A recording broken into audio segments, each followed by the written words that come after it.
Hello students, स्वागत है आपका the concept learning point channel में। स्टूडेंट्स, अगर आप क्लास 10th में हैं तो हमारे चैनल को जरूर सब्सक्राइब कर लें, क्योंकि मैं क्लास 10th का मैथ का पूरा सिलेबस करवाऊंगा। ठीक है, तो स्टार्ट करते हैं। ये है हमारा चैप्टर 6 मैथ कक्षा 10 का। ठीक है, तो ये ट्रायंगल है, तो ट्रायंगल के बारे में आज हम ट्रायंगल के सारे प्रॉपर्टी के बारे में जानेंगे। तो स्टार्ट करते हैं और देखते हैं क्या है ट्रायंगल। ठीक है, तो सबसे पहले देखते हैं ट्रायंगल। ट्रायंगल दो शब्दों से मिलकर बना है, ट्राई प्लस एंगल। ट्राई का मतलब होता है थ्री, एंगल का मतलब होता है कोण। ट्राई मीन्स थ्री अर्थात तीन, एंगल मतलब कोण, जिसमें तीन कोण हो उसे हम ट्रायंगल कहेंगे। ठीक है, तो इस प्रकार ये हो गया। फिर देखते हैं और ट्रायंगल के क्या क्या हो सकते। तीन कोण का मतलब अभी हम आगे बताते हैं आपको। फिर देखिए, ट्रायंगल जो है, ट्रायंगल के पास कितनी होती हैं side. A triangle has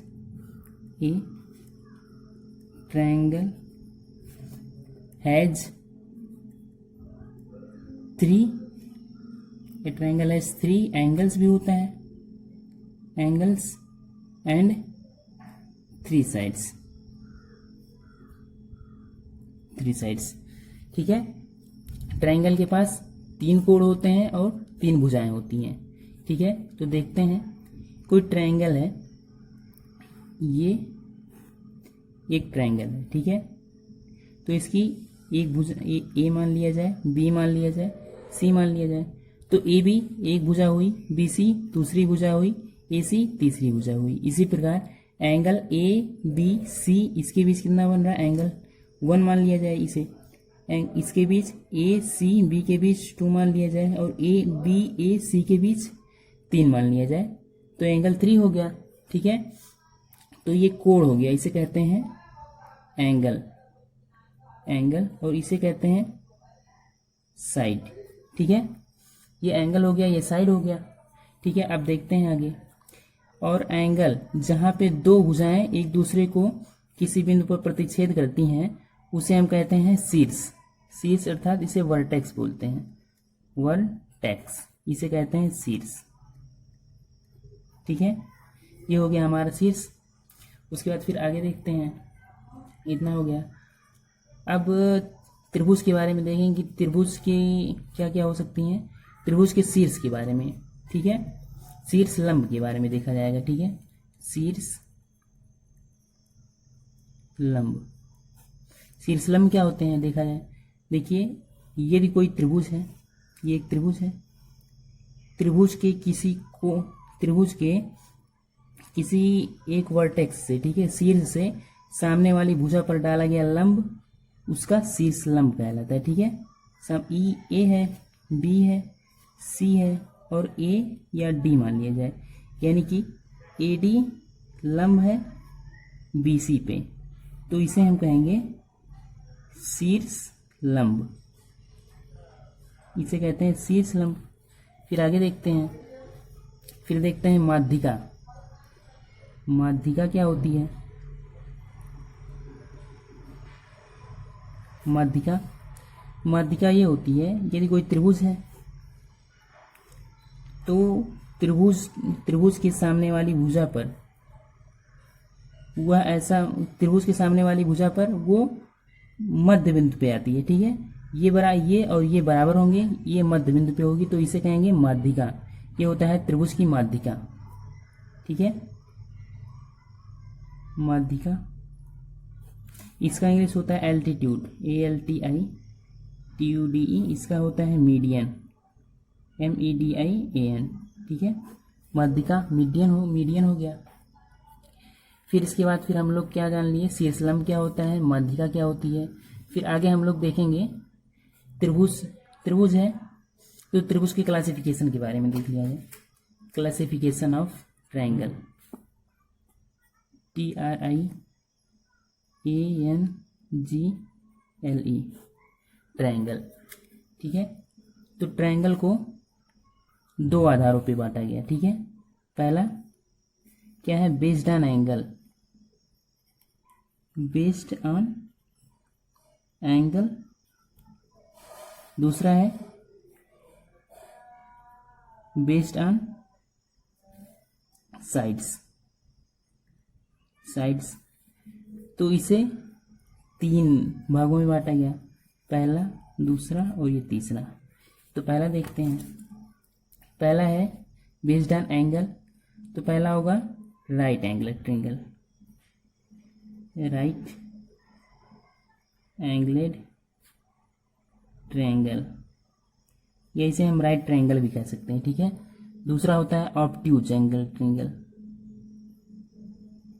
obtuse angle triangle, angled triangle. तीसरा होता है acute angle triangle, angled triangle, ठीक है। राइट एंगल ट्रायंगल को कहते हैं समबाहु त्रिभुज, नहीं समबाहु नहीं, ये राइट एंगल ट्रायंगल है ना, तो एंगल है यानी कि समकोण, ठीक है। तो इसे हम समकोण भी कह सकते हैं, ठीक है, समकोण त्रिभुज, समकोण त्रिभुज। ऑब्ट्यूज है, इसे अधिक कोण त्रिभुज, अधिक कोण त्रिभुज, ठीक है। और एक्यूट एंगल ट्रायंगल को क्या कहेंगे, न्यून कोण त्रिभुज, न्यून कोण त्रिभुज, ठीक है। तो देखते हैं समकोण त्रिभुज किसे कहते हैं। समकोण त्रिभुज अर्थात जो 90 अंश का कोण, उसका एक कोण 90 अंश का होना चाहिए, ठीक है। तो यहाँ पे ए हो गया, ये बी हो गया, ये सी हो गया, तो उसका एक कोण 90 डिग्री का होना चाहिए, तो ये 90 डिग्री हो गया, ठीक है। और एक चीज और देखिए, यदि किसी त्रिभुज में एक कोण 90 अंश का हो गया तो उसके शेष 2 कोण जो होते हैं वो न्यून कोण होते हैं, ठीक है। ये और ये दोनों, ये और ये, इसे हम कहते हैं न्यून कोण, न्यून कोण।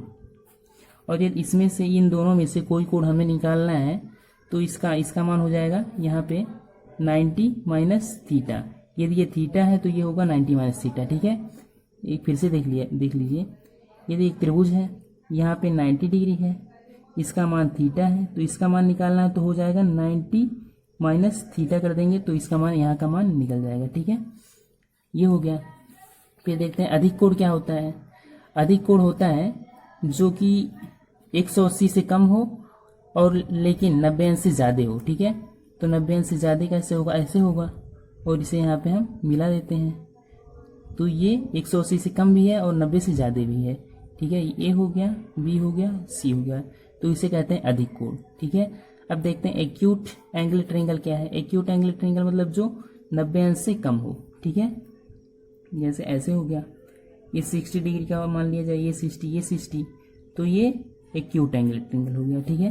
तो हम लोग बेस्ड ऑन एंगल देख लिए, अब हम लोग देखेंगे बेस्ड ऑन साइड्स, ठीक है। तो बेस्ड ऑन साइड्स में भी 3 पार्ट में डिवाइड किया गया है इसे। पहला पार्ट जो है, फिर दूसरा, फिर तीसरा। पहला देखते हैं, पहला है स्केलेन ट्रायंगल, ये SCALENE, scalene triangle, scalene triangle. दूसरा है isosceles triangle, SCALES triangle, isosceles triangle. तीसरा है स्केलेन आइसोस्केलेस, तीसरा equilateral triangle, EQUALITE, equilateral triangle, ठीक है। तो इसका हिंदी स्केलेन ट्रायंगल का हिंदी होता है विषम बाहु त्रिभुज, ठीक है, विषम बाहु त्रिभुज, विषम बाहु त्रिभुज हो गया। और इसका हिंदी होता है समद्वि बाहु त्रिभुज, समद्वि बाहु त्रिभुज। इसके आगे है, ये होता है समबाहु त्रिभुज, समबाहु त्रिभुज। अब सभी का मीनिंग देख लीजिए। विषम बाहु, विषम का मतलब होता है जो सम ना हो, और बाहु मतलब भुजा, त्रिभुज मतलब कोण, त्रिभुज मतलब त्रिभुज है। तो विषम बाहु, जो इसकी भुजाएं विषम हो, अर्थात ये कुछ सेंटीमीटर का हो, फिर ये थोड़ा उससे बड़ा हो, ये भी दूसरा इस तरह का हो। यदि ये 4 सेंटीमीटर का है, ये 5 सेंटीमीटर का हो और ये 6 सेंटीमीटर का हो, ये ए हो गया, बी हो गया, सी हो गया, तो ये क्या हो गया, ये हो गया विषमबाहु त्रिभुज, स्केलन ट्रायंगल। ठीक है, स्केलन ट्रायंगल हो गया। फिर देखते हैं समद्विबाहु त्रिभुज। समद्विबाहु त्रिभुज इसको कहते हैं इस आइसोस्केलस ट्रायंगल। ठीक है, तो आइसोस्केलस ट्रायंगल क्या होता है, समद्विबाहु, सम मतलब बराबर, द्वि मतलब दो, बाहु मतलब भुजा, अर्थात दो बराबर भुजाएं जिसमें हो ऐसा त्रिभुज। ठीक है, ऐसा त्रिभुज इसकी दो भुजाएं बराबर हो। तो देख लेते हैं, इसे थोड़ा आगे बढ़ाते हैं ऐसे। ठीक है, ये भुजा और ये भुजा बराबर है, तो इसे क्या कहेंगे, आइसोस्केलस ट्रायंगल। ये हो गया समद्विबाहु त्रिभुज। फिर आगे देखते हैं, आगे आया समबाहु त्रिभुज।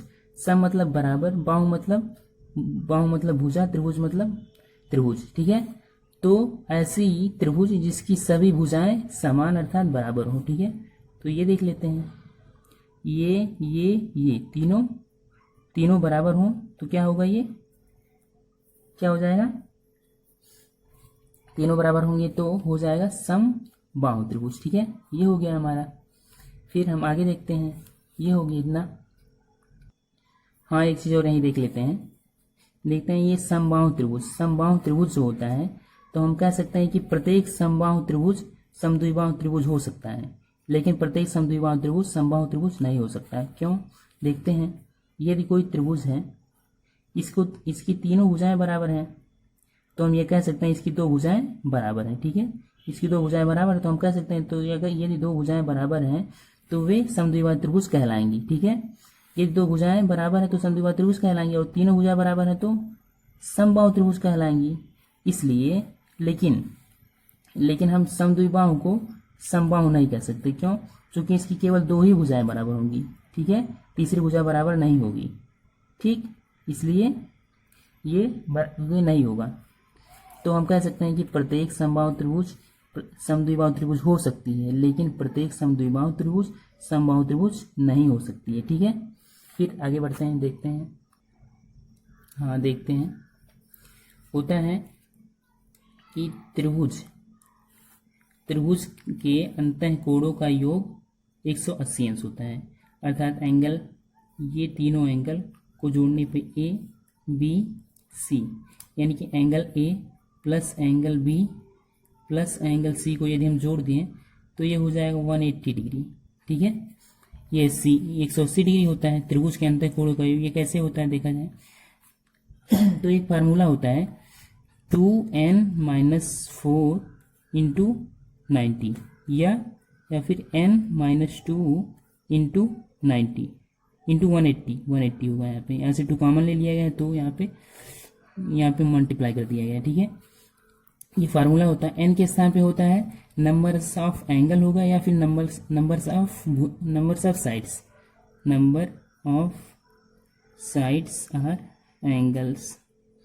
Angles of polygon. ठीक है, पॉलीगन मतलब बहुभुज, कोई भी तीन भुजाओं से ज्यादा ही होना चाहिए। ठीक है, n is always greater than or equal to 3।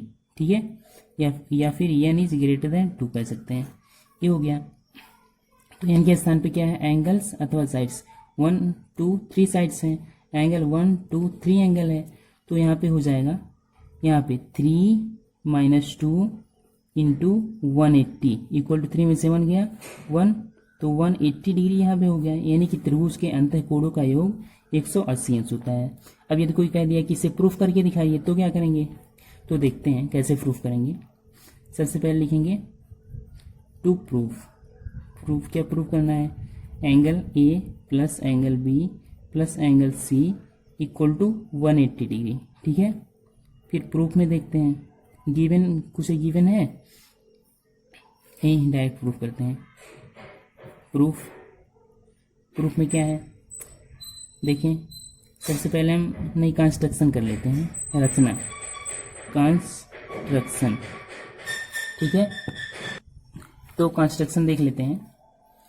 Construction मतलब रचना। तो रचना क्या करेंगे, कोई त्रिभुज है तो BC के पैरेलल हम ए से टच करती हुई एक रेखा खींचेंगे। ठीक है, BC parallel to B C parallel to कोई ये ले लें ई और एफ ले रहे हैं, B C parallel to E F, ठीक है।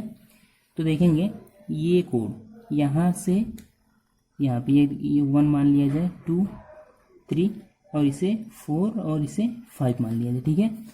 तो एंगल ये जेड बना रहा है, ठीक है, अर्थात दो रेखाएं जब बराबर हों और इस तरह का जेड बनाए तो ये कोड इसे कहते हैं वर्टिकली अपोजिट एंगल, ठीक है। तो ये क्या होगा, एंगल 4 एंगल 1 के बराबर होगा, angle 4 is equal to angle 1। इसी प्रकार यहाँ भी देंगे, यहाँ भी जेड बना रहा है इस तरह, ठीक है। तो एंगल 5 इक्वल टू एंगल 3 होगा, एंगल 5 इक्वल टू एंगल 3। अब देखते हैं दोनों को हम जोड़ दें, ठीक है। तो angle 4 plus angle 5 equal to angle 1 plus angle 3 हो जाएगा। अब हम दोनों तरफ क्या करें, 1 है 2 है 3 जोड़ दें, दोनों तरफ 3 जोड़ दें। तो angle 3 plus angle 4 plus angle 5 equal to angle 1 plus angle, यहाँ पे 3 है, एंगल यहाँ पे 2 है, यहाँ पे 3 है, 2 जोड़ते हैं, यहाँ पे 2 जोड़ते हैं, angle 2 4 5 plus angle 1 angle 2 angle 3, ठीक है। तो देखते हैं यहाँ पे, यहाँ लिख दीजिए एंगल 2 जोड़ने पर दोनों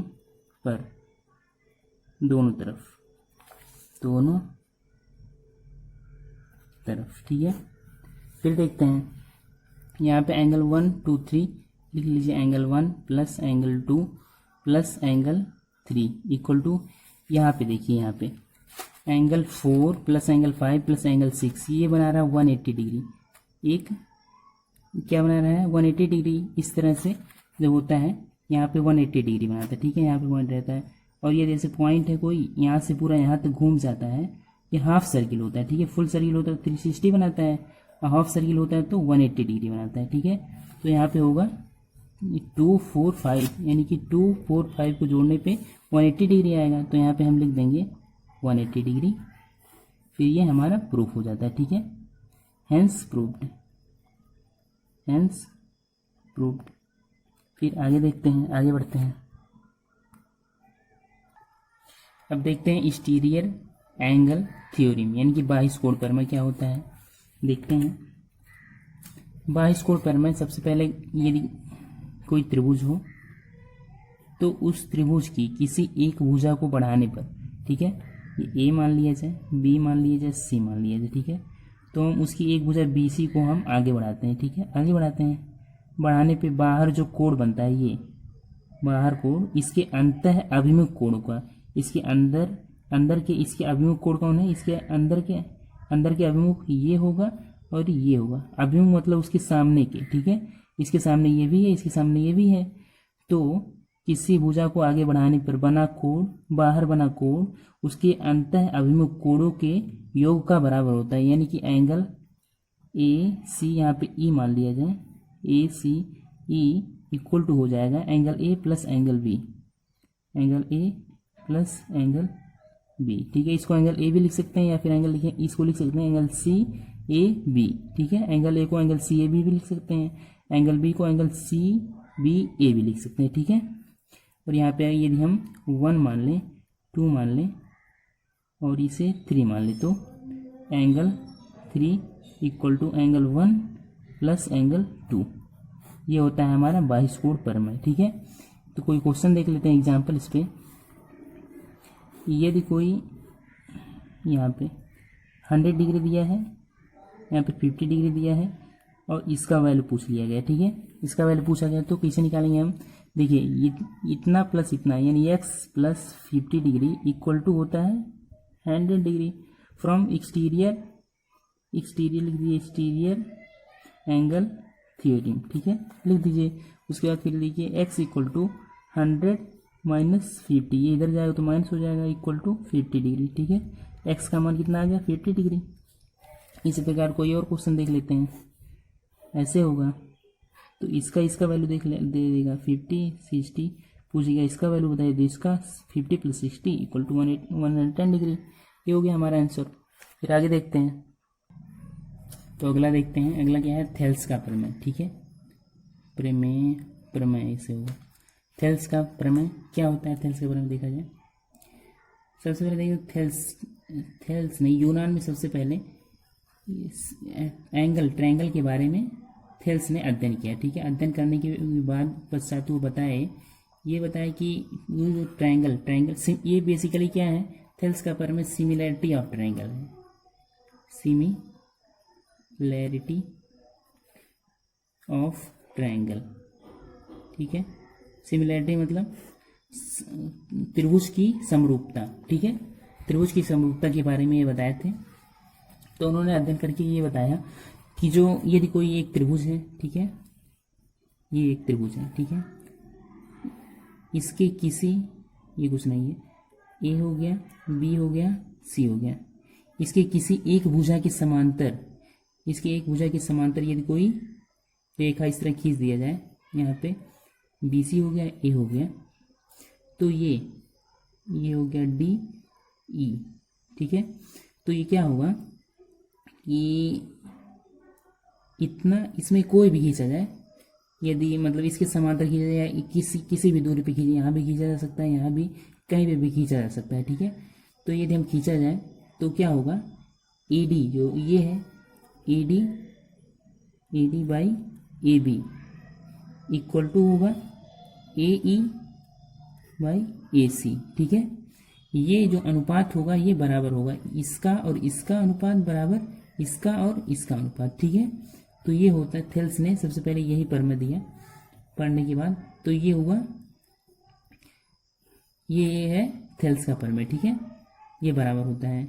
और सर्वांग समता के बारे में नहीं, सर्वांग समता नहीं, समरूपता के बारे में हम आपको डिटेल से बताते हैं। देखिए सर्वांग समता क्या होती है, आपको मैंने पहले लेक्चर में बता भी दिया है, वैसे फिर देख लेते हैं। यदि कोई ट्रायंगल है, ठीक है, एक और ट्रायंगल है, ठीक है, समरूपता में ये होता है कि दोनों ट्रायंगल एक दूसरे के इक्वल नहीं होते हैं, हो भी सकते हैं लेकिन होते नहीं हैं। ठीक है, हो सकते हैं, वैसे हम लोग वैसे मतलब क्या है वो समझ रहे हैं। ए बी सी है, ये पी है, क्यू है, आर है। ठीक है, तो होता है ए सी, इसकी एक भुजा इसके संगत भुजा के इसकी एक भुजा नहीं, ये भुजा। ठीक है, A B by P Q is equal to, इसकी दूसरी भुजा इसके संगत क्या है, Q R equal to Q R by B C by Q R, B C by Q R equal to A C by P R, A C by P R. ठीक है, ये तीनों जो होते हैं अनुपात, इनकी लंबाइयां अनुपातिक होती हैं। ठीक है, अर्थात ये इतना इतना बटे इतना इक्वल टू इतना बटे इतना इक्वल टू इतना बटे इतना, इतना हम लिख सकते हैं। ये है सर्वांग समता का पहला प्रतिबंध। दूसरा प्रतिबंध क्या है, दूसरा प्रतिबंध ये होता है कि इसके जो एंगल होते हैं वे समान होते हैं।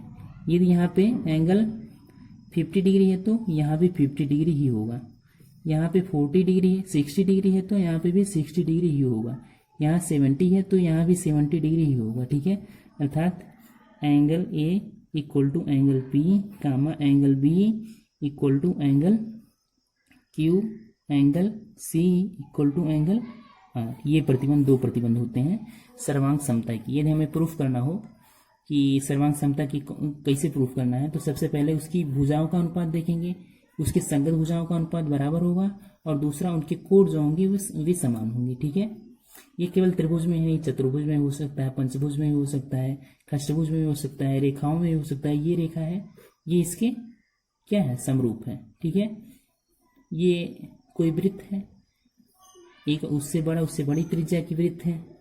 ठीक है, तो ये क्या होंगी, समरूप होंगी, क्योंकि ये वृत्त है और ये भी वृत्त ही है। इनका जो अब देखा जाए तो इसके रेडियस का अनुपात लिया जाएगा यहाँ पे। ठीक है, इसके बाद फिर देखें, आगे बढ़ते हैं, फिर देख, हाँ, त्रिभुज की एक प्रॉपर्टी और देख लेते हैं, देखते हैं।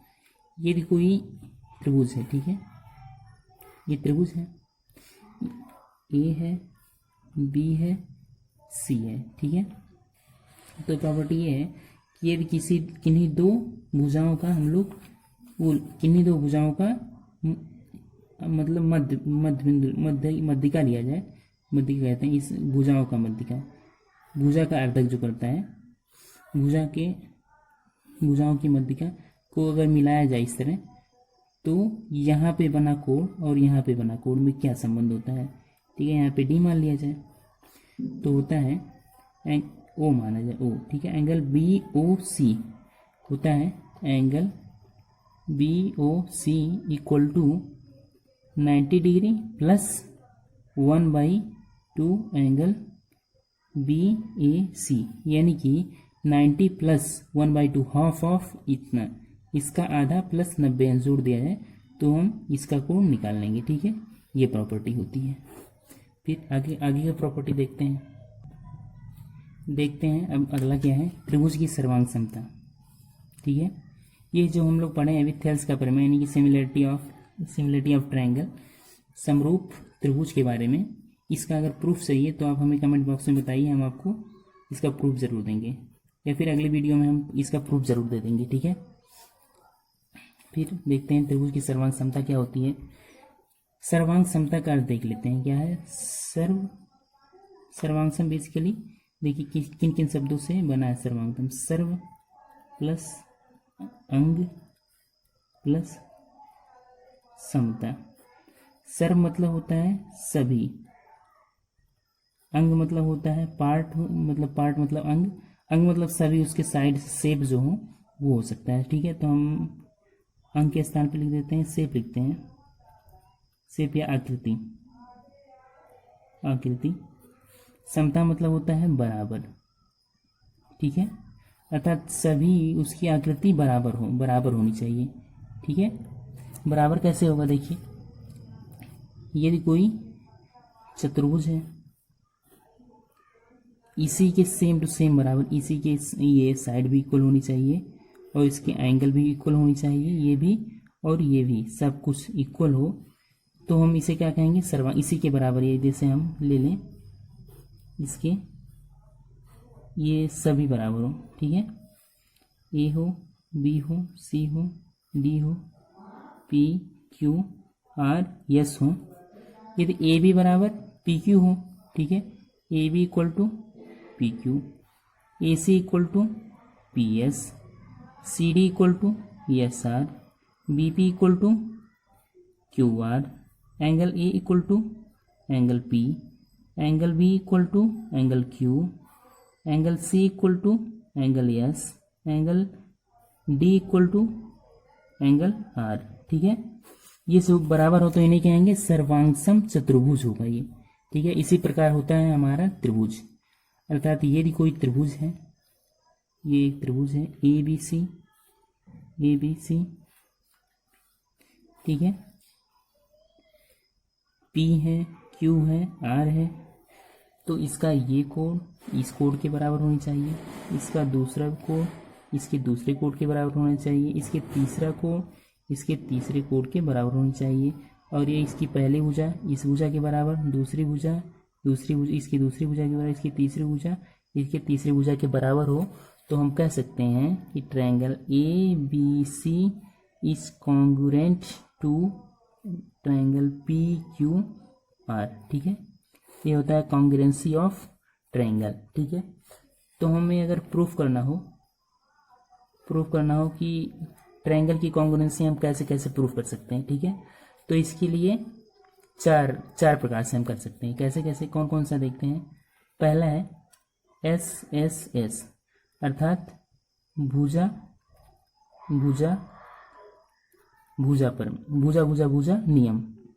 नियम कहते हैं इसे,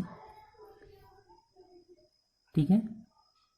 भुजा नियम, ये कैसे होता है, यदि कोई त्रिभुज है और कोई दूसरी त्रिभुज है, ठीक है, तो इसकी ये भुजा इस भुजा के बराबर हो, दूसरी भुजा इस भुजा के बराबर हो, तीसरी भुजा इस भुजा के नहीं किसी भी भुजा के बराबर हो सकती है, अर्थात इस त्रिभुज को हम उठा के इसी पे रख दें तो ये एकदम अच्छे प्रकार से बैठ जाए, एकदम फिट बैठ जाए, तो उसे हम कहेंगे सर्वांगसम, ठीक है।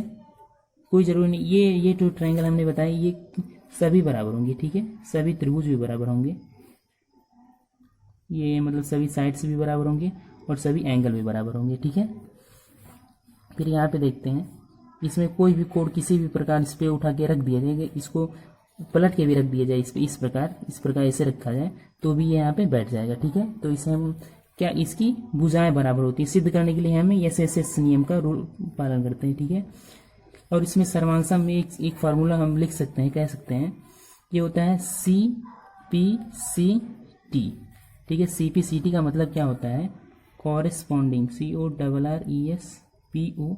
CORRESPONDING, corresponding parts of congruent triangle, CONGRENT, congruent triangle.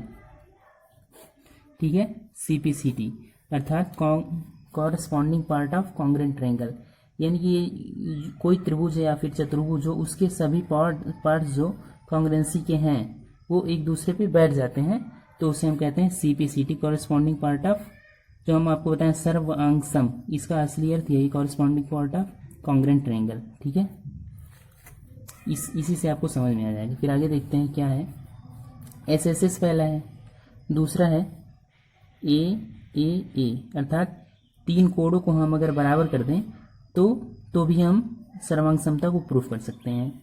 ठीक है, ये होता है कोड होता है, इसे आप लिख लीजिएगा। फिर तीसरा क्या होता है देखा जाए, तीसरा है SAS, अर्थात भुजा कोड भुजा, इन तीनों को हमें सिद्ध करना होगा। यहाँ पे AAA को सिद्ध करना होगा, SSS को सिद्ध कर देगा ना, तो सर्वांग समता को हम सिद्ध कर देंगे। ठीक है, फिर चौथा देखते हैं क्या है, चौथा है ASA, अर्थात कोड भुजा कोड, ये कोड भुजा कोड नियम है, रूल होता है, रूल। ठीक है, फिर आगे देखते हैं, प्रमेय है, 3 प्रमेय हम आपको बताएंगे, उसके बाद फिर वीडियो खत्म करेंगे। पहला प्रमेय देखिए, पहला प्रमेय ये है कि यदि कोई त्रिभुज है, ठीक है, उस त्रिभुज की दो भुजाएं बराबर ना हो, ठीक है, ये A हो गया, B हो गया, C, AB does not equal to BC। ठीक है, तो बड़े भुजा के सामने की कोण बड़ी होती है। ठीक है, यदि किसी त्रिभुज की दो भुजाएं बराबर ना हो, यदि किसी त्रिभुज की दो भुजाएं बराबर ना हो तो बड़े भुजा के सामने का कोण बड़ा होता है। ठीक है, तो ये बड़ा भुजा है तो इसके बड़े भुजा के सामने का कोण बड़ा होता है, ये प्रमेय है। ठीक है, पहला प्रमेय हो गया। ठीक है, समझ लीजिए, यदि किसी त्रिभुज की दो भुजाएं, ठीक है, यदि किसी त्रिभुज की दो भुजाएं बराबर नहीं है तो बड़े कोण के सामने की भुजा बड़ी होती है। ठीक है, दूसरा हो गया, दूसरा देखते हैं, यदि किसी त्रिभुज के दो कोण बराबर ना हो, ठीक है, इसका विलोम, दो कोण ना बराबर हो, ये और ये बराबर नहीं है, इसे P मान लें, Q मान लें, R does not equal to angle R। यदि किसी त्रिभुज के दो कोण बराबर ना हो तो बड़े कोण के सामने की भुजा बड़ी होती है। यदि एंगल R को बड़ा मान लिया जाए तो बड़े कोण के सामने की भुजा PQ है, तो बड़े कोण के सामने की भुजा PQ बड़ी होगी। ठीक है, ये हो गया दूसरा। फिर तीसरा देखते हैं, तीसरा प्रमेय क्या है, तीसरा ये है कि यदि किसी त्रिभुज की दो भुजाओं का योग सदैव तीसरी भुजा से बड़ा होता है। ठीक है, किसी त्रिभुज की दो भुजाओं का योग सदैव तीसरी भुजा से बड़ा होता है। AB plus AC is always greater then BC। ठीक है, ये होता है, ऐसा नहीं होगा कि कोई भुजा ऐसी है, ये छोटा सा है, फिर ये है तो ये उससे बड़ा हो जाए, नहीं, इसका और इसका योग सदैव इससे बड़ा होगा। ठीक है, ये हो गया। फिर चौथा एक प्रमेय और है, देखते हैं, एक प्रमेय मैंने 3 ही बताया, लेकिन चौथा देख लीजिए, चौथा क्या है, देखते हैं क्या है चौथा।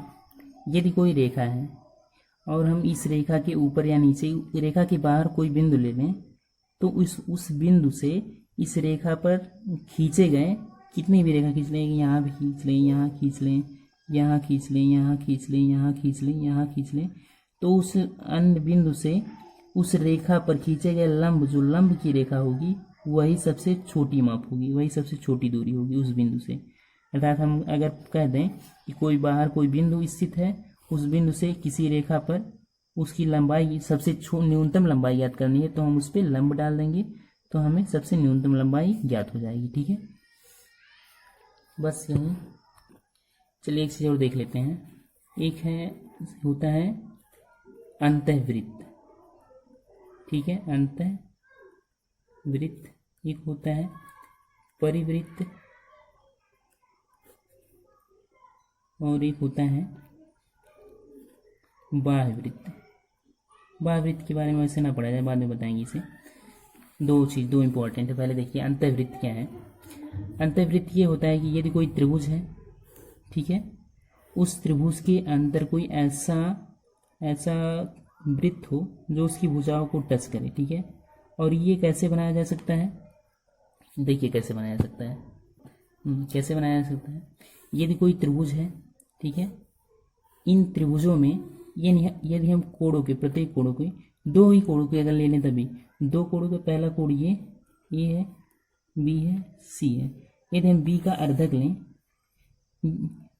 बी का अर्धक कैसे होगा, नहीं बी का अर्धक नहीं, एक मिनट, ये देखिए, ये जो होता है अंतःवृत्त में जो होता है, ये हम भुजाओं का अर्धक लेते हैं, ठीक है। इस भुजा का जब हम अर्धक लेंगे तो हम चाप लगाएंगे, उसके बाद फिर आधे से अधिक दूरी लेंगे तो फिर ऐसे चाप लगाएंगे तो ऐसे कुछ होगा, ऐसे काटेंगे तो ऐसे बनाएंगे, ठीक है। तो इस भुजा का अर्धक होता है। इसी प्रकार इस भुजा का भी अर्धक ले लें तो इन दोनों का जो केंद्र होता है इसे अंतः केंद्र कहते हैं। इस केंद्र से इस भुजा तक की दूरी को हम अगर त्रिज्या लेके कोई हम वृत्त खींचें तो ये होता है अंतःवृत्त बनता है, ठीक है। ये होता है अंतःवृत्त, ये इस प्रकार। फिर परिवृत्त देखिए, परिवृत्त कैसे बनता है।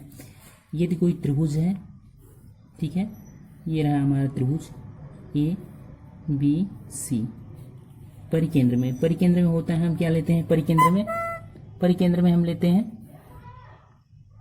का अर्धक लेते हैं, ठीक है। तो भुजाओं का अर्धक इस प्रकार होगा और इसके जो ये जो काटेगा इसे ये होगा, ये इसे कहते हैं परिकेंद्र, ठीक है। और परिकेंद्र से किसी शीर्ष तक किसी भी शीर्ष तक की लंबाई बराबर होती है। इस शीर्ष तक की त्रिज्या लेकर अगर हम एक वृत्त खींचें तो ये कहलाता है परिवृत्त, ठीक है, ये परिवृत्त, ठीक है। अब यहीं पे समाप्त करते हैं वीडियो। यदि आपको अच्छा लगा हो तो लाइक और शेयर ज़रूर करें, ठीक है, और सब्सक्राइब करना ना भूलें। Thanks for watching.